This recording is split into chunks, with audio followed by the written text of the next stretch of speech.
forgot one thing. I don't forgive. Stupid witches. If you ever hear your wife say, "He's a good man, just not ambitious," change the locks. Trust me on this one. I'm Chris Dalton, 39 years old, and I learned this lesson the hard way when my wife decided to trade me in for a newer model with a bigger bank account. Let me paint you a picture of my life before everything went to hell. I'm an IT security contractor in Cleveland, Ohio. Nothing fancy, but I'm good at what I do. I keep corporate networks safe from hackers and make decent money doing it.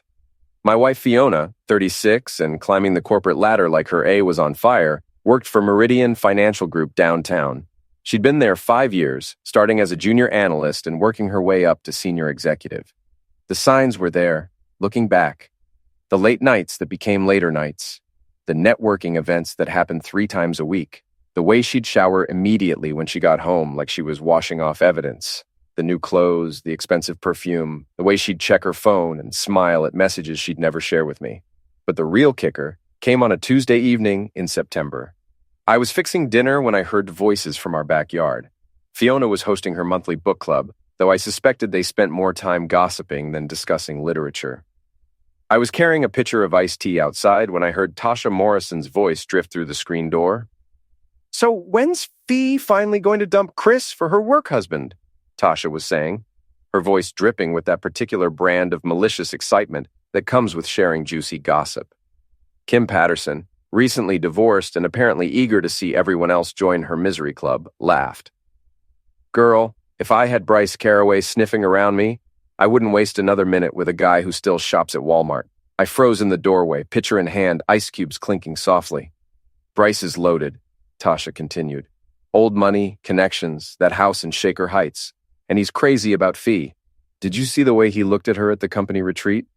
Plus he's married," Kim added with a giggle. "Nothing hotter than a man who's willing to risk it all for you." My blood turned to ice water. Bryce Caraway was Fiona's boss. A 44-year-old trust fund baby who'd inherited his position at Meridian, along with a mansion and a superiority complex. I'd met him exactly twice, both times at company functions where he looked at me like I was something stuck to his shoe. "The poor fool has no idea," Tasha said, and I could hear the cruel satisfaction in her voice. "Fee says he still thinks they're happily married. Meanwhile, she's been planning her exit strategy for months." I set the pitcher down quietly on the kitchen counter and walked to my home office. My hands were shaking as I opened my filing cabinet and pulled out our marriage documents. Specifically, the prenuptial agreement my paranoid father had insisted I get before marrying Fiona. Dad had been a divorce attorney for 30 years before he died, and he'd seen enough marriages implode to know that love doesn't always conquer all. "Son," he'd told me, "hope for the best, but plan for the worst. And make sure there are consequences for bad behavior." I thought he was being overly cautious at the time. Fiona had signed the prenup without much fuss, probably figuring it was just standard paperwork. What she hadn't paid attention to was Section 12C, something Dad had called the compensation clause. In simple terms, if either spouse initiated divorce proceedings due to infidelity, the cheating party owed the other 5 years of spousal support plus a $50,000 penalty for breach of marital contract. Dad had been particularly proud of that clause, calling it his nuclear option for unfaithful spouses. I sat in my office reading the document 3 times to make sure I understood it correctly. Then I started laughing.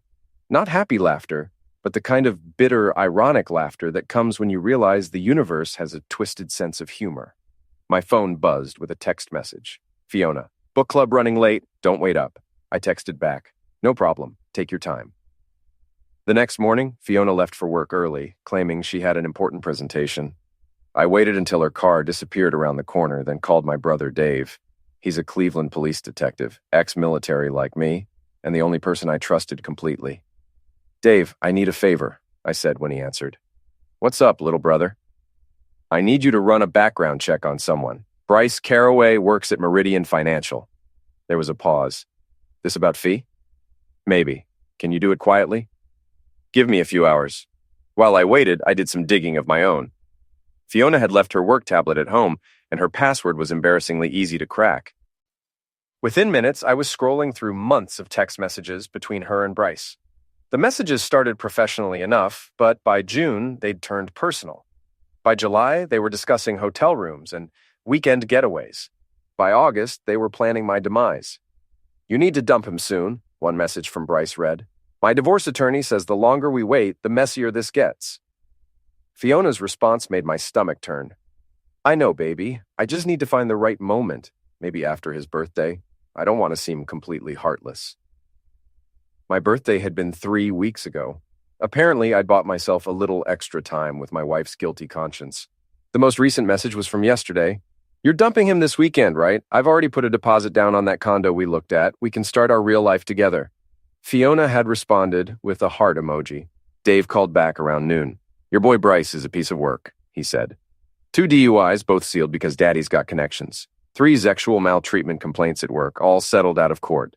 And get this, he's been married to the same woman for 15 years. Sylvia Caraway comes from money herself. So he's not getting divorced. Not according to public records. In fact, they just bought a new house together 6 months ago. I thanked Dave and hung up, pieces of the puzzle falling into place. Bryce was playing both women, promising Fiona a future while keeping his wealthy wife as backup. It was almost impressive in its calculated cruelty. That evening, Fiona came home with takeout from our favorite restaurant and a bottle of expensive wine. She was being unusually affectionate, touching my arm when she talked, laughing at my jokes. I recognized it now for what it was, guilt overcompensation. Chris, honey, she said as we finished dinner, I've been thinking about us lately. Here it comes, I thought. Oh yeah? I think we need to have a serious conversation about our future. I took a sip of wine and looked at her across the table. She was beautiful. I had to give her that. Shoulder-length blonde hair, green eyes, the kind of smile that had made me fall in love with her 8 years ago. Too bad I was looking at a stranger now. What kind of conversation? I asked. She took a deep breath. I think we both know things haven't been right between us for a while. We've grown apart, want different things. I've been offered some incredible opportunities at work, and I need to focus on my career right now. Opportunities with Bryce Caraway? The color drained from her face. What? Your boss, Bryce, the guy you've been sleeping with for the past 4 months? Fiona's mouth opened and closed like a fish out of water. Then her expression hardened. I don't know what you think you know, but I know about the hotels. I know about the weekend trips. I know about the condo he's buying for you. I pulled out my phone and showed her the screenshots of their text messages. I also know he's not actually getting divorced, despite what he's been telling you. She stared at the phone, her face cycling through shock, anger, and finally resignation. How long have you known? Long enough. Chris, I can explain. No need. I actually appreciate the honesty. Well, the forced honesty. I stood up and walked to my office, returning with the prenuptial agreement. I think you should read Section 12C again. She took the document with shaking hands, her eyes scanning the page. I watched as understanding dawned on her face. $50,000, she whispered. Plus 5 years of spousal support, calculated at your current salary level. By my math, that's about $300,000 total. Chris, you can't be serious. We can work this out. Actually, Fee, I think this is the perfect solution. You get your freedom to be with Bryce, and I get compensated for the inconvenience of being betrayed by my wife. She stood up, abruptly, knocking over her wine glass. Red liquid spread across the white tablecloth like blood. This is insane. No court would uphold this. Want to bet? Dad wrote ironclad contracts, and you signed it willingly. Plus, I've got evidence of your affair documented going back months. I smiled at her, and I could see my expression unsettled her. But hey, I'm sure Bryce will be happy to help with the payments. After all, he's getting what he wanted. Fiona stormed out of the dining room, and I heard her on the phone in the bedroom, her voice rising and falling in urgent whispers. An hour later, she came back downstairs with a suitcase. I'm staying at Kim's tonight, she said. We'll discuss this when you've calmed down. I'm perfectly calm. In fact, I haven't been this calm in months. She paused at the door. You know, Chris, maybe this is for the best. You're a good man, but you're not ambitious. I need someone who can match my drive. And I need someone who doesn't sleep with their boss. Funny how things work out. After she left, I poured myself a scotch and sat in my living room, looking around at the house we'd bought together 3 years ago. It was a nice place, nothing fancy but comfortable. A real home, or at least it had been. My phone rang. Dave. Heard through the grapevine that Fee's been making calls, he said, asking questions about how to challenge prenups. Let her ask. Dad knew what he was doing. You okay, brother? I thought about that for a moment. Was I okay? My wife had cheated on me, lied to me, and was planning to dump me for a married man who was probably lying to her, too. By all rights, I should be devastated. Instead, I felt something I hadn't experienced in months: relief. Yeah, Dave, I think I'm going to be just fine. 3 days later, Fiona called to arrange a meeting. She wanted to discuss our situation like adults, she said. The location she chose was interesting: Chez Laurent, the most expensive restaurant in Cleveland, and the same place where we'd had our first anniversary dinner. I arrived 15 minutes early and was surprised to find the private dining room filled with people. Fiona's mother, Margaret, was there, of course, looking like she'd stepped out of a country club catalog. Tasha and Kim flanked her like backup singers, but the real surprise was seeing Bryce Caraway sitting at the head of the table like he owned the place. Chris. Fiona stood up as I entered, her smile bright and fake. Thank you for coming. I thought it would be good to have our families and friends here for this conversation. I looked around the room, taking inventory. Margaret gave me the same disapproving look she'd perfected over 8 years of marriage. Tasha and Kim whispered to each other behind their menus. Bryce watched me with undisguised contempt, clearly expecting me to fold under pressure. Interesting guest list, I said, taking the empty seat across from Fiona, though I noticed my family didn't get an invitation. We wanted to keep this small, Margaret said, her voice dripping with condescension. Family only. And Bryce's family how, exactly? The table went quiet. Bryce cleared his throat. I'm here as a friend of Fiona's, and as someone who cares about her future. How thoughtful. Does your wife know you're here? His face reddened. My personal life isn't your concern. Funny. I feel the same way about mine. Fiona jumped in quickly. Chris, I asked everyone here because I wanted to be completely honest about where I stand. I've made some difficult decisions, and I wanted the people I care about to understand. She stood up, and I realized she'd planned this moment carefully. The lighting, the audience, the dramatic positioning, it was all calculated for maximum impact. I'm filing for divorce, she announced. I've tried to make my marriage work, but I can't continue living a lie. I've found someone who shares my ambitions, my dreams, my vision for the future. Someone who understands what I need. She looked directly at Bryce, who smiled smugly. Margaret dabbed at her eyes with a napkin, playing her part perfectly.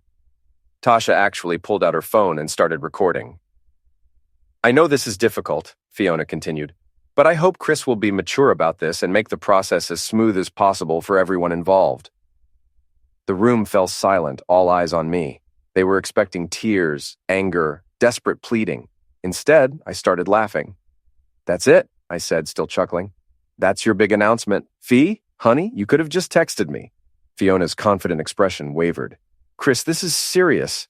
Oh, I know it is. Very serious. Expensive, too. I pulled out my phone and opened the calculator app. Let's see. 5 years of spousal support at your current salary. Carry the one, plus the $50,000 penalty. That comes to roughly $320,000. Margaret gasped. What is he talking about? The prenup, I explained cheerfully. Section 12C, the compensation clause. Fee owes me a rather substantial sum for initiating divorce proceedings due to her infidelity. Bryce leaned forward. That's ridiculous. No court would enforce something like that. Actually, they would. See, my dad was a divorce attorney, and he wrote that prenup specifically to discourage this exact situation. It's completely legal and ironclad. I looked at Fiona, whose face had gone pale. You did read the whole thing before you signed it, right? Chris, you're being unreasonable, Margaret said. Fiona has found happiness. Surely you don't want to stand in the way of that. I'm not standing in the way of anything. I'm just expecting to be compensated for my wife's betrayal. Think of it as a breach of contract fee. Tasha lowered her phone. This is getting weird. It's about to get weirder, I said, pulling out a folder I'd brought with me. See, I've been doing some research on my soon-to-be ex-wife's boyfriend here. Bryce's smug expression disappeared. What kind of research? The kind that reveals you're not actually getting divorced? In fact, you and Sylvia just renewed your country club membership for another 5 years. Hardly the action of a man planning to leave his wife. I opened the folder and spread out printed documents. Bank statements, hotel receipts, credit card bills, all the evidence I'd gathered of their affair. Did you know, I continued conversationally, That Bryce here has been charging your hotel rooms to his company credit card. That's technically embezzlement, since Meridian Financial has strict policies about personal use of corporate funds. Fiona looked at Bryce in confusion. You said you were handling the expenses. I was handling them, he said quickly. This is just a misunderstanding. A misunderstanding that could cost you your job, I pointed out, especially when HR finds out you've been sleeping with a subordinate. That's a violation of company policy too, isn't it? The room had gone completely silent. Margaret looked like she was about to faint. Kim was staring at the documents spread across the table. Tasha had started recording again, but now she seemed more interested in capturing Bryce's discomfort than Fiona's announcement. What do you want? Bryce asked quietly. Nothing from you, I said. You're not my problem. My problem is with my wife, who owes me $320,000 for breaking her marriage contract. Fiona finally found her voice. Chris, please, we can work something out. We don't need to involve lawyers and courts. Actually, we do. See, I've already filed a response to your divorce petition, including a counterclaim for breach of contract. My attorney says it's one of the most solid cases he's ever seen. I stood up and straightened my jacket. But hey, don't let me ruin your celebration. Enjoy your dinner. I'm sure Bryce can afford to pick up the tab, at least until his wife finds out about his extracurricular activities. As I walked toward the door, I heard Margaret's voice behind me. Fiona, what is he talking about? What prenup? I paused at the doorway and looked back at the table. Fiona was staring at Bryce, who was studying his hands. Tasha and Kim were whispering furiously. Margaret looked like she was having a stroke. Oh, and Bryce, I said, you might want to call your lawyer. Something tells me you're going to need one. I left them there, arguing in increasingly loud voices.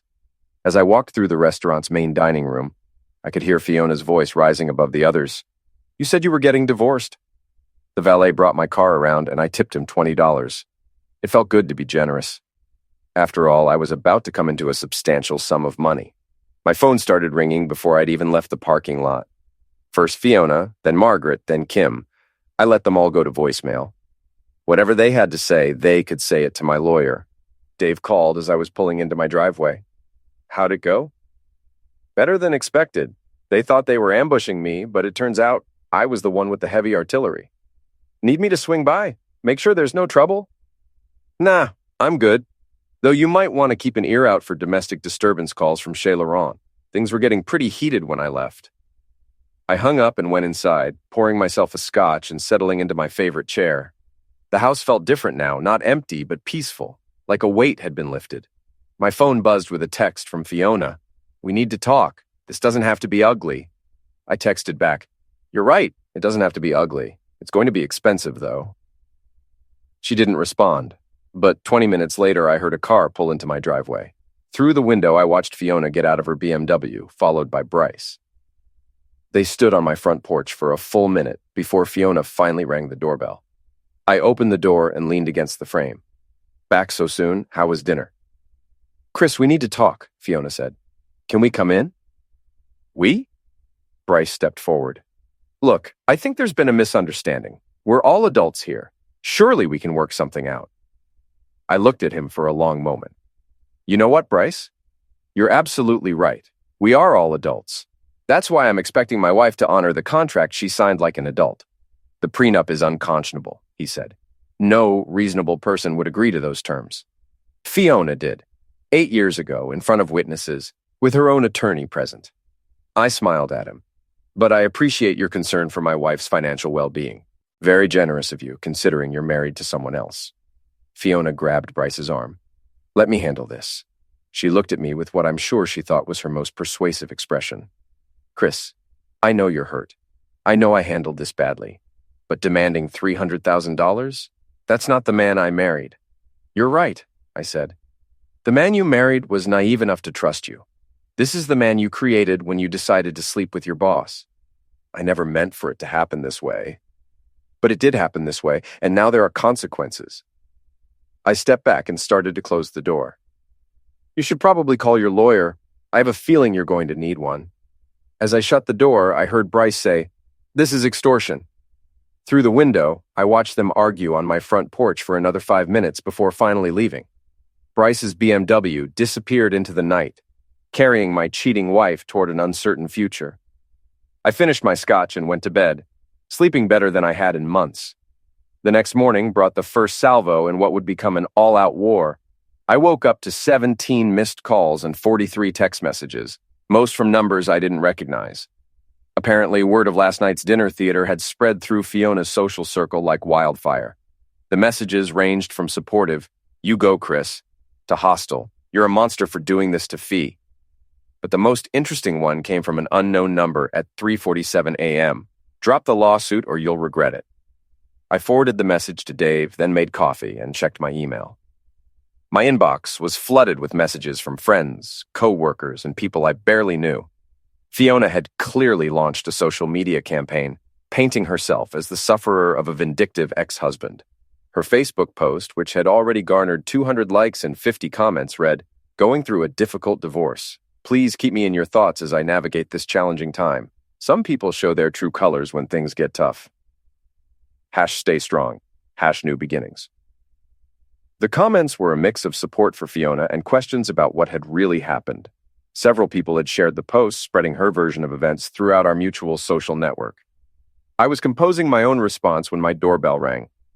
Through the peephole, I saw Pete Morrison, my best friend since high school, and the owner of Murphy's Pub downtown. He was holding a bag from the local deli and a cardboard tray with 2 coffee cups. "Figured you might need some sustenance," Pete said when I opened the door, "and someone to talk to who isn't a lawyer." We sat at my kitchen table, eating bagels and drinking coffee while I filled him in on the previous night's events. Pete listened without interruption, occasionally shaking his head or muttering under his breath. "So let me get this straight," he said when I finished. "Fee's been cheating with her married boss for months, planning to dump you, and now she's surprised that there are consequences. That about sums it up? And this prenup actually gives you legal grounds to collect damages. $320,000 according to my lawyer?" Pete whistled low. "Your dad really was paranoid, wasn't he?" "Paranoid and thorough. He always said the best defense against betrayal was making it expensive."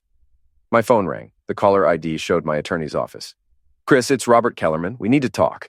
Can you come in this morning?" "What's wrong?" "Nothing's wrong exactly, but Fiona's attorney called, and they're playing hardball. They're claiming the prenup is invalid due to coercion and unconscionability. They're also threatening to countersue for emotional distress." I looked at Pete, who was listening intently. "Can they do that?" "They can try, but I've reviewed your father's work, and it's solid.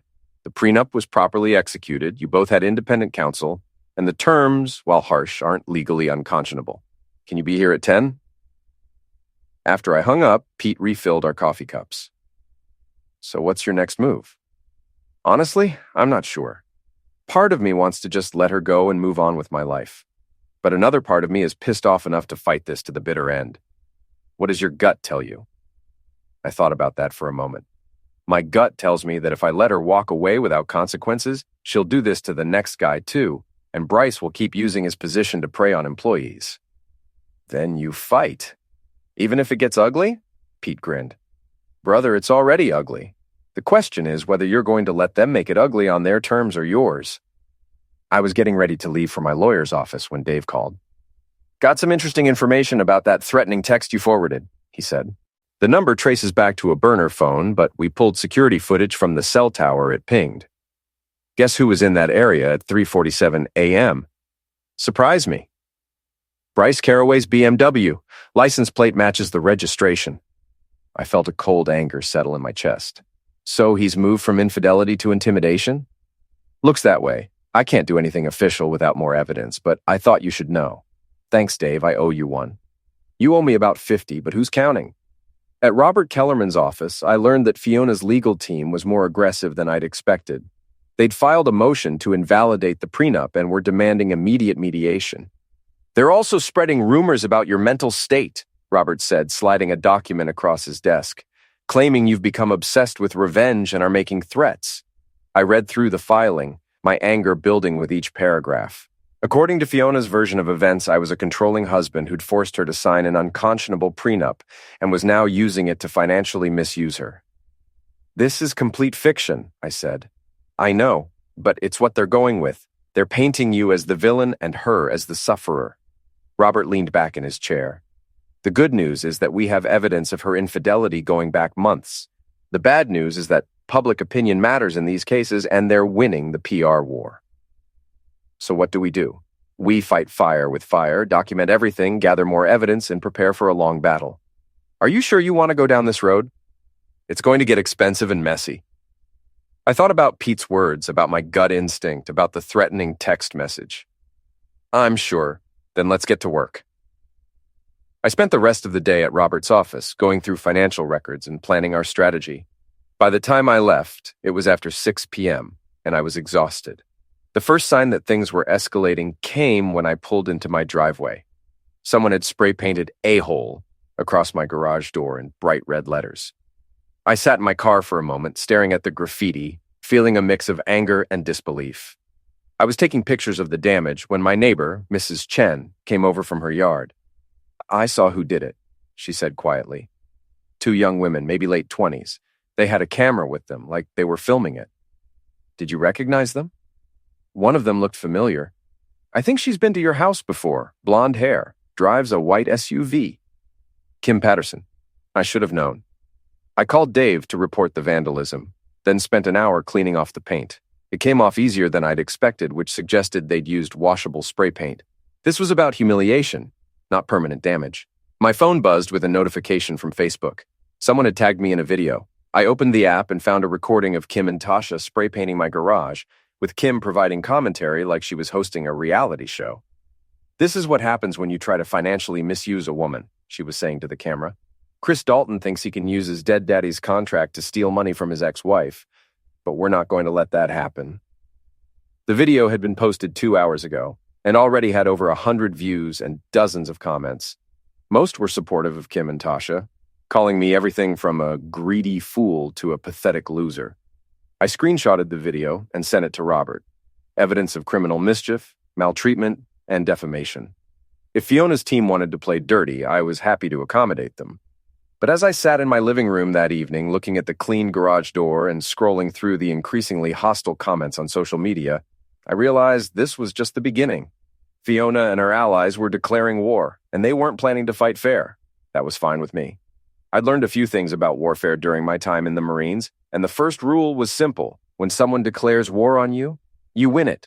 I opened my laptop and started making plans.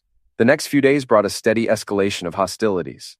Fiona's social media campaign intensified with daily posts about her abusive ex-husband and his unconscionable demands. Her friends shared increasingly dramatic stories about my alleged controlling behavior, most of which were complete fabrications. The low point came when Margaret posted a long Facebook rant claiming I'd financially terrorized her daughter and was using legal loopholes to steal money from a hardworking woman. The post went viral in our local community, garnering over 500 shares and 1,000 comments. But the real problem wasn't social media, it was the impact on my business. 3 clients canceled contracts after seeing the online accusations. My reputation in Cleveland's tight-knit IT community was taking a beating. "You need to respond publicly," Pete said during one of our regular coffee meetings. "Letting them control the narrative is eliminating you. Robert says to stay quiet and let the legal process work. Robert doesn't have to live in this town after the divorce is final. You do." He had a point. I'd been following my lawyer's advice to avoid public statements, but my silence was being interpreted as guilt. It was time to change tactics. That evening, I crafted a careful Facebook post of my own. "I've remained silent while false accusations have been made against me, but I feel compelled to set the record straight. I discovered my wife was having an affair with her married boss. When she filed for divorce, I exercised my legal rights under a prenuptial agreement we both signed. I'm not seeking revenge. I'm seeking justice for betrayal. The truth will come out in court." I attached copies of the prenup and select text messages between Fiona and Bryce, with a note that I had extensive documentation of their affair. The response was immediate and dramatic. Within an hour, my post had more engagement than anything I'd ever shared. The comment section became a battlefield, with friends and strangers taking sides. But more importantly, the narrative began to shift. People who'd assumed I was a vindictive ex-husband started questioning Fiona's version of events. Several mutual friends reached out privately to offer support. The next morning brought an angry call from Fiona. "How dare you post our private messages?" she screamed into the phone. "You're trying to humiliate me." I'm trying to defend myself against your lies, I replied calmly. If you don't want people to know you're a cheater, maybe don't cheat. Those messages are taken out of context. Really? What context makes "I can't wait to dump Chris and start our real life together" acceptable? She hung up on me. An hour later, Bryce called from his office number. You need to take down that post, he said without preamble. You're interfering with my marriage and my business. I'm defending my reputation. If that interferes with your life, maybe you should have thought about that before you started sleeping with my wife. This is maltreatment. I'll have my lawyer contact you. Please do. My lawyer loves billable hours. The call that really surprised me came that afternoon from Sylvia Caraway, Bryce's wife. Mr. Dalton, this is Sylvia Caraway. I think we should meet. We arranged to meet at a quiet coffee shop in Shaker Heights, away from prying eyes. Sylvia was exactly what I'd expected. Elegant, well-dressed, and clearly accustomed to getting her way. I want to thank you, she said after we'd ordered coffee. I've suspected Bryce was having an affair, but I couldn't prove it. Your Facebook post gave me the evidence I needed. I'm sorry you had to find out this way. Don't be. I'm grateful. I've already filed for divorce, and my attorney says the infidelity evidence will help significantly in the settlement. She smiled coldly. Bryce is about to discover that two can play the expensive divorce game. What about his job? I've already spoken to the board of directors at Meridian. Bryce's position is tenuous at best.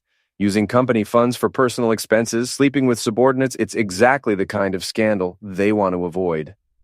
I felt a grim satisfaction. Bryce's arrogance was finally catching up with him. There's something else, Sylvia continued. I have information about Bryce and your wife that might interest you. Financial records, hotel receipts, evidence of other affairs. I'm willing to share it if it helps your case. Why would you do that? Because I want to see them both pay for what they've done. Bryce destroyed our marriage and your wife helped him do it. They deserve whatever consequences they get.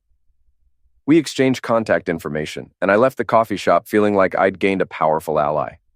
Sylvia Caraway had resources, connections, and a motivation for revenge that matched my own. But the war was far from over. That evening, I discovered someone had slashed 2 of my tires and keyed my car. The message was clear. The other side was escalating beyond social media maltreatment. I called Dave to report the vandalism, then had my car towed to a repair shop. While I waited for the tow truck, I noticed a black sedan parked across the street with 2 men inside. When I looked directly at them, the car pulled away. You're being watched, Dave said when he arrived to take the report. Professional surveillance by the look of it. Bryce? Probably. Rich guys love hiring private investigators when they feel threatened. He handed me a business card. Call this guy. Victor Santos, personal security. He's ex-military, discreet, and he owes me a favor. You think I need a bodyguard? I think you need someone watching your back. This thing is getting out of hand. That night, I met Victor Santos at Murphy's Pub. He was a big man, maybe 6'4" and 250, with the kind of presence that made other people step aside. Pete served us beers and discreetly withdrew to give us privacy. Dave says you're having trouble with some rich boy and his girlfriend, Victor said. I filled him in on the situation, including the surveillance and escalating maltreatment. Standard intimidation tactics, Victor said. They're trying to make you back down. Question is, are you planning to? No. Good. Because if you were, I'd tell you to take the money and run. But if you're committed to this fight, I can help you win it. What do you have in mind? Victor smiled, and it wasn't a pleasant expression. Rich people hate being embarrassed more than anything else. They're used to buying their way out of problems quietly. But if you make their problems public, make them expensive, make them humiliating, they fold fast. I'm listening. First, we document everything they're doing, every threat, every act of maltreatment, every illegal surveillance. Then we turn the tables, make them react instead of act. How? Leave that to me, but I'll need your permission to get creative. I thought about the slashed tires, the threatening messages, the coordinated social media attack. They'd declared war on me, and they weren't fighting fair. Do it, I said. Victor's smile widened. This is going to be fun. The next morning, I woke up to find my garbage cans overturned and trash scattered across my yard.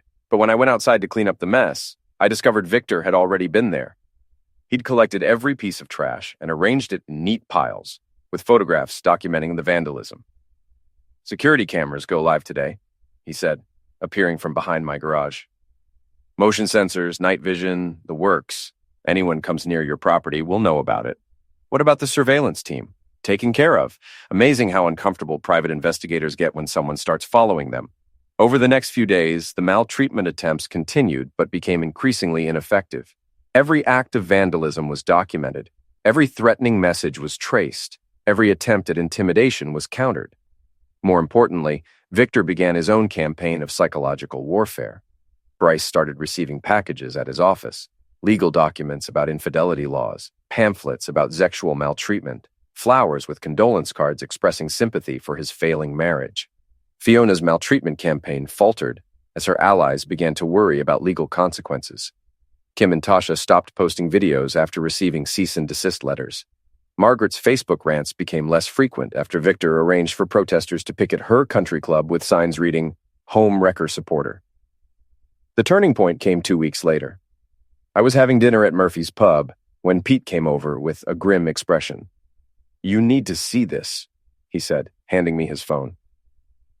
The local news website was running a story about Bryce Caraway's resignation from Meridian Financial. According to the article, he was stepping down to pursue other opportunities. But the real reason was buried in the final paragraph. An internal investigation had found evidence of policy violations, including misuse of company funds and inappropriate relationships with employees. "Sylvia's work?" Pete asked. "Probably. She said the board was investigating." My phone buzzed with a text from an unknown number. "We need to talk. F." I showed the message to Pete. "Think it's a trap? Only one way to find out." I texted back, "My lawyer's office. Tomorrow at 2 p.m. Her response came immediately. "Fine."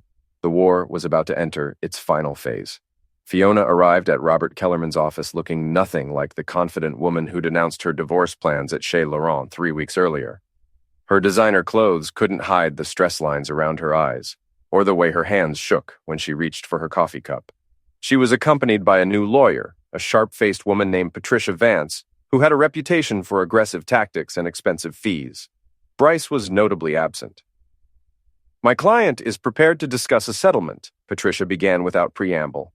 "Given the circumstances, we believe a compromise is in everyone's best interest." "What circumstances?" Robert asked. "Mr. Caraway's employment situation has changed," Patricia said carefully. "This has affected my client's financial position and her ability to meet the demands of the prenuptial agreement." I almost laughed. They were admitting that Fiona's plan had been to use Bryce's money to pay me off, and now that he was unemployed, she couldn't afford it. "What kind of settlement are you proposing?" Robert asked. Patricia slid a document across the table.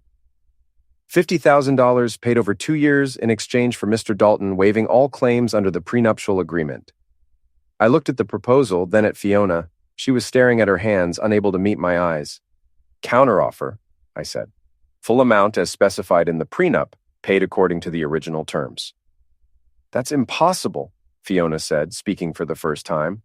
"Chris, be reasonable. I don't have that kind of money." "You should have thought about that before you decided to cheat." "I made a mistake. People make mistakes." "Mistakes have consequences. You signed a contract that spelled out exactly what those consequences would be." Patricia leaned forward. "Mr. Dalton, my client has lost her job due to the maltreatment campaign you've waged against her employer.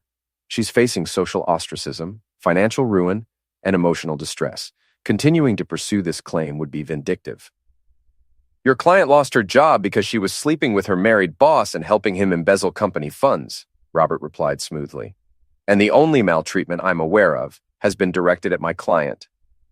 We have documentation of Mr. Dalton's social media attacks, his release of private communications, and his coordination with Mrs. Caraway to destroy my client's reputation.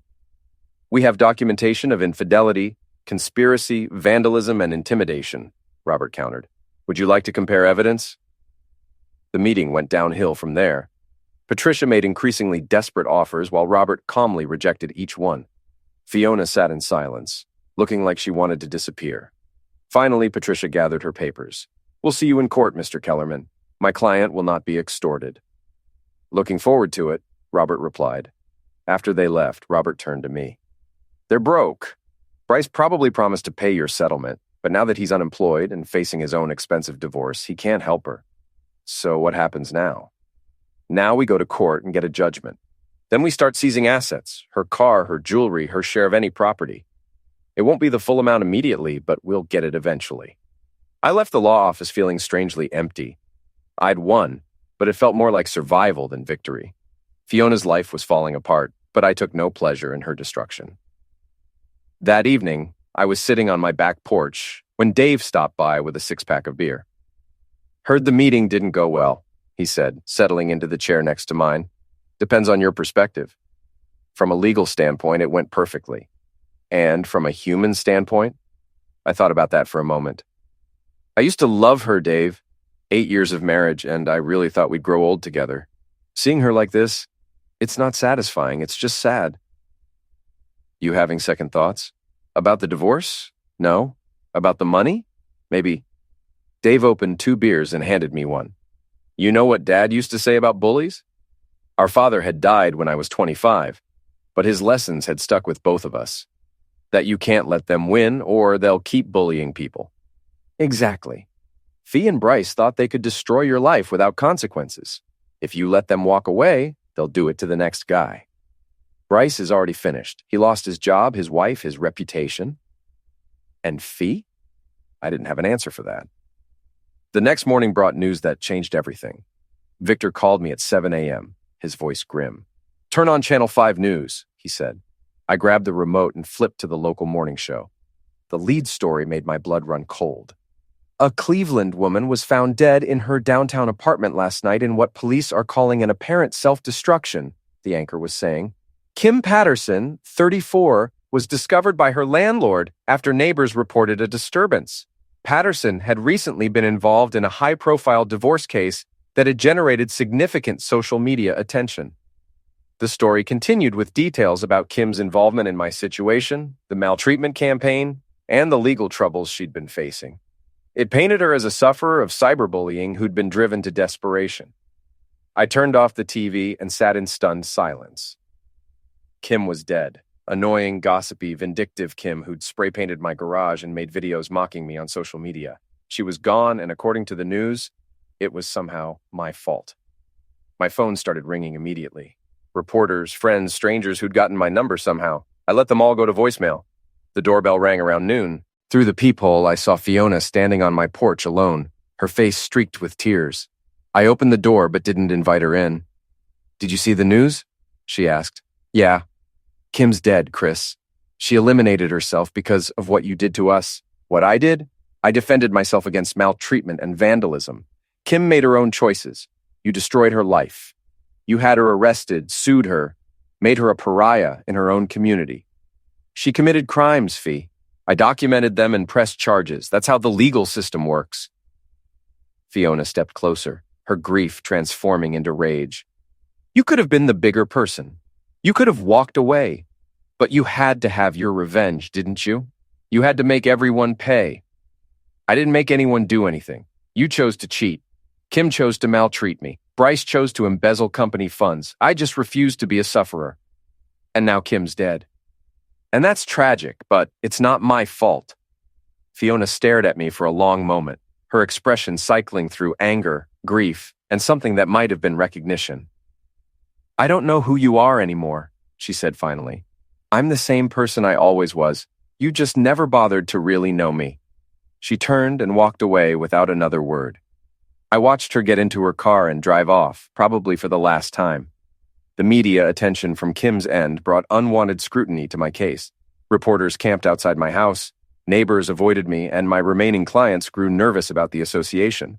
But it also brought something unexpected: support from other people who'd been sufferers of infidelity and maltreatment. I received hundreds of emails and letters from men and women who'd been cheated on, lied to, and publicly humiliated by unfaithful spouses.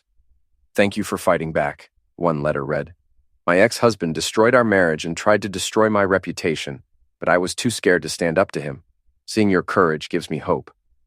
Another wrote, "The prenup idea is brilliant. I'm having my lawyer draft something similar before my daughter gets married." I realized that my fight had become about more than just money or revenge. It had become a symbol of refusing to be victimized, of demanding consequences for betrayal. The court hearing was scheduled for the following Monday. Robert was confident we'd win, but the media attention had made everything more complicated. The judge is going to be under a lot of pressure, he warned me. Kim's passing has changed the narrative. They're going to try to paint you as a vindictive bully who drove a woman to self-destruction. Can they do that legally? No, but they can try to influence public opinion and put pressure on the court. We need to be prepared for anything. Sunday night, I sat in my living room going through old photo albums. Pictures of Fiona and me on our wedding day, vacations we'd taken, holidays with family. 8 years of memories that now felt like artifacts from someone else's life. I found a picture from our second anniversary, both of us laughing at some joke I couldn't remember. Fiona looked genuinely happy, and so did I. Had it all been fake, or had we really been happy once? My phone buzzed with a text from an unknown number. Good luck tomorrow. You deserve justice. SC. Sylvia Caraway. Even Bryce's ex-wife was rooting for me. I put away the photo albums and went to bed early. Tomorrow would determine whether my father's paranoid contract would hold up in court, whether justice would prevail over public sympathy, whether standing up for myself had been worth the cost. As I drifted off to sleep, I thought about Kim Patterson and felt a stab of genuine sadness. She'd made terrible choices and paid the ultimate price, but her end didn't change the fundamental truth of my situation. I'd been betrayed, and I deserved compensation for that betrayal. Tomorrow, a judge would decide if I was right. The courthouse was surrounded by protesters when I arrived Monday morning. Signs reading "Justice for Kim" and "Stop Bullying Sufferers" competed with others saying cheaters should pay and honor marriage contracts. The media circus had turned my divorce into a public referendum on infidelity, revenge, and personal responsibility. Victor escorted me through the crowd, his massive presence deterring the more aggressive protesters. Cameras flashed and reporters shouted questions, but I kept my head down and my mouth shut until we reached the courthouse steps. "Mr. Dalton," a reporter called out, "do you feel responsible for Kim Patterson's end?" I stopped and turned to face the cameras. Robert had advised me to say nothing, but I felt compelled to respond. "Kim Patterson's passing was a tragedy," I said clearly, "but I will not accept responsibility for the choices other people made. I was the sufferer of infidelity and maltreatment. I used legal means to defend myself. That's not bullying, that's justice." Inside the courtroom, I was surprised by the number of spectators. The gallery was packed with reporters, friends, family members, and curious onlookers. Fiona sat in the front row with her mother and Tasha, all three women dressed in black like they were attending a funeral. Judge Patricia Morrison was a stern-faced woman in her 50s with a reputation for no-nonsense rulings. She called the court to order and immediately addressed the media attention. "This is a civil proceeding to determine the validity and enforceability of a prenuptial agreement," she said firmly. "It is not a trial about anyone's character, and it is not a public forum for social commentary. I will not tolerate disruptions, outbursts, or grandstanding from anyone in this courtroom." Fiona's new attorney, Patricia Vance, opened with an emotional appeal about unconscionable contracts and vindictive enforcement. She painted me as a controlling husband who'd forced his wife to sign an unfair agreement and was now using it to financially destroy her. "Your Honor, the defendant signed this prenup under duress, without fully understanding its implications," Vance argued. "The compensation clause is punitive and excessive, designed not to protect assets but to punish behavior. No reasonable person would agree to such terms." She spent 20 minutes detailing Fiona's financial hardship, her job loss, and the campaign of maltreatment that had allegedly driven Kim Patterson to self-destruction. It was a masterful performance that had several spectators nodding in sympathy. Robert's response was methodical and devastating. "Your Honor, the defendant was 36 years old when she signed this agreement," he began. "She was a college graduate with a business degree and several years of corporate experience, as she was represented by independent counsel who advised her of her rights. She had 2 weeks to review the document before signing it." He presented evidence of the lengthy negotiation process, including emails between the attorneys and multiple drafts of the contract. Fiona hadn't just signed the prenup, she'd actively participated in crafting its terms. The defendant now claims she didn't understand the compensation clause, but the record shows her attorney specifically advised her about it, Robert continued. "In fact, the defendant requested that the clause be mutual, applying equally to both parties. She wanted the same protection against infidelity that she now claims is unconscionable." That revelation caused a stir in the courtroom. Fiona had insisted on the very clause she was now challenging. Robert then presented the evidence of infidelity: text messages, hotel receipts, witness testimony, and financial records showing Bryce had used company funds to pay for their affair. The documentation was overwhelming and undeniable. The defendant didn't make a mistake, Your Honor. She made a calculated decision to violate her marriage vows and her contractual obligations. The compensation clause exists precisely to address this situation. Vance tried to counter with testimony about my alleged maltreatment campaign, but Robert systematically dismantled each claim. The social media posts were factual responses to false accusations. The coordination with Sylvia Caraway was legitimate information sharing between sufferers of the same affair. The documentation of maltreatment was evidence gathering for legitimate legal proceedings. Mr. Dalton didn't maltreat anyone, Robert argued. He defended himself against a coordinated campaign of defamation and intimidation. The tragic end of Kim Patterson, while regrettable, resulted from her own criminal actions and their legal consequences. The most powerful moment came when Robert called me to testify. I'd been dreading this, but as I sat in the witness chair and looked out at the packed courtroom, I felt a strange calm. Mr. Dalton, did you force your wife to sign the prenuptial agreement? Robert asked. No. We both agreed it was a good idea to protect our individual assets. Did you ever threaten or coerce her regarding the agreement? Never. Her attorney was present for all discussions and she had full opportunity to negotiate terms. When did you first learn of your wife's affair? I told the story of overhearing her friends at the book club, discovering the text messages, and realizing the extent of the deception. My voice remained steady throughout, but I could see several jurors nodding in sympathy. Mr. Dalton, some people have characterized your enforcement of this agreement as vindictive. How do you respond to that? I looked directly at Fiona, who was staring at her hands. Your Honor, I loved my wife for 8 years. I trusted her completely, supported her career, and tried to be a good husband. When I discovered she'd been lying to me 4 months, planning to leave me for another man, and coordinating with her friends to humiliate me publicly, I felt like my entire life had been a fraud. My voice cracked slightly, and I paused to compose myself. The prenup wasn't about revenge. It was about consequences. Actions have consequences, and betrayal should be expensive. If that makes me vindictive, then I accept that label. Vance's cross-examination was aggressive, but ineffective. She tried to paint me as obsessed with revenge, but I remained calm and factual. She attempted to blame me for Kim's end, but Robert's objections were sustained. The most dramatic moment came when Vance called Fiona to testify. She took the stand looking fragile and remorseful, clearly hoping to generate sympathy. Mrs. Dalton, do you regret your affair? Vance asked. Every day, Fiona replied, tears streaming down her face. I made a terrible mistake that hurt everyone I cared about. I never meant for things to go this far. Do you believe the compensation clause is fair? No, it's designed to destroy me financially. Chris knows I can't pay that amount. But Robert's cross-examination revealed the calculation behind her tears. Mrs. Dalton, when you began your affair with Mr. Caraway, were you planning to divorce your husband? Fiona hesitated. Eventually, yes. And you discussed using Mr. Caraway's wealth to pay any settlement to your husband, didn't you? We talked about it. In fact, you told Mr. Caraway that the prenup wouldn't be a problem because he could afford to pay it, correct? Fiona's composure cracked. That's not, you only considered the compensation clause unfair when Mr. Caraway lost his job and couldn't help you pay it. Isn't that true? That's not fair. Answer the question, Mrs. Dalton. Yes, she whispered. The courtroom was silent as the implications sank in. Fiona had been perfectly willing to enforce the prenup when she thought someone else would pay. She only found it unconscionable when the bill came due to her. Judge Morrison recessed for lunch, and I spent the break in a conference room with Robert and Victor. The mood was cautiously optimistic. She destroyed herself up there, Robert said. Admitting she planned to use Bryce's money to pay you off was devastating. What about the Kim Patterson angle? I asked. The judge shut that down.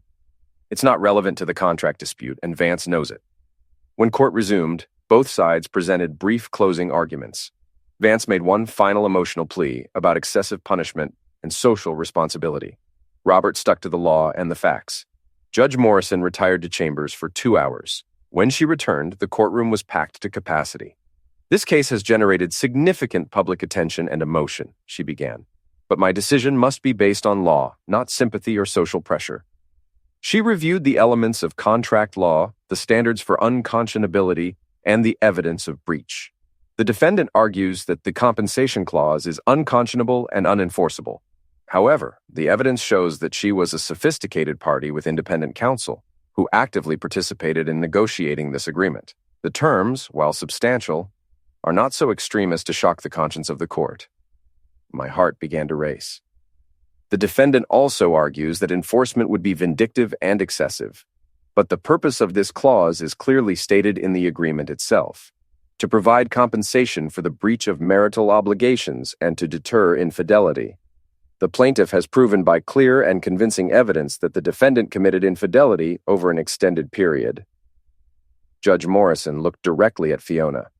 The defendant's testimony revealed that she considered this clause enforceable when she believed someone else would pay it. Her current claim of unconscionability appears to be based on her changed financial circumstances rather than any inherent unfairness in the agreement. The judge paused, and the courtroom held its collective breath. Therefore, this court finds the prenuptial agreement valid and enforceable.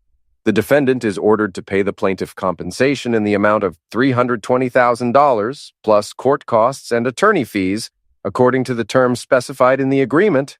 The courtroom erupted. Fiona collapsed into sobs while her mother and Tasha tried to comfort her. Reporters rushed for the exits to file their stories. Protesters outside began chanting competing slogans. I sat in stunned silence, feeling no triumph or satisfaction. I'd won, but the victory felt hollow. Kim Patterson was still dead. Fiona's life was still ruined. Bryce was still unemployed and divorced, but justice had been served. Actions had consequences. Betrayal was expensive. As we left the courthouse, a reporter shouted one final question. "Mr. Dalton, was it worth it?" I stopped and considered the question seriously. 8 years of marriage destroyed, friendships ended, a woman dead, a community divided, all for money I didn't really need and revenge that brought no satisfaction. "Ask me in 10 years, I said finally. Victor drove me home through streets lined with protesters and news vans. My house looked the same as always, but everything felt different. I was a single man now, legally and financially vindicated, but emotionally exhausted. That evening, I sat on my back porch with a glass of scotch, watching the sunset paint the sky in shades of gold and crimson. My phone had been ringing constantly with interview requests, congratulations from supporters, and threats from Fiona's allies. Dave stopped by around 8 o'clock, carrying a six-pack of beer and wearing a satisfied grin. "So how does it feel to be the most famous divorced guy in Cleveland?" he asked. "Weird, expensive, complicated." "Any regrets?" I thought about that for a long time. I regret that it came to this. I regret that Kim felt like self-destruction was her only option. I regret that 8 years of marriage ended in a courtroom battle. But I don't regret standing up for myself. If I'd let Fiona walk away without consequences, she would have learned that betrayal is free. Bryce would have learned that he could destroy marriages without cost. The next sufferers might not have been as prepared to fight back. Dave opened 2 beers and handed me one. Dad would be proud. Think so? Hell yes. He always said the law was about protecting people who couldn't protect themselves. You protected yourself, and you set a precedent that might protect the next guy. We sat in comfortable silence, drinking beer and watching the stars appear in the darkening sky. Tomorrow would bring new challenges, collecting the judgment, rebuilding my reputation, figuring out what came next. But tonight I was content to sit on my porch, financially secure and morally vindicated, watching the world turn without me. Fiona had wanted to trade up for a better life. Instead, she'd learned that some trades come with a price she couldn't afford to pay. And I'd learned that sometimes the best revenge isn't getting even. It's getting everything you're legally entitled to, plus interest. The compensation clause had done exactly what my father intended. It made betrayal expensive, consequences real, and justice possible. In the end, that was worth more than any amount of money.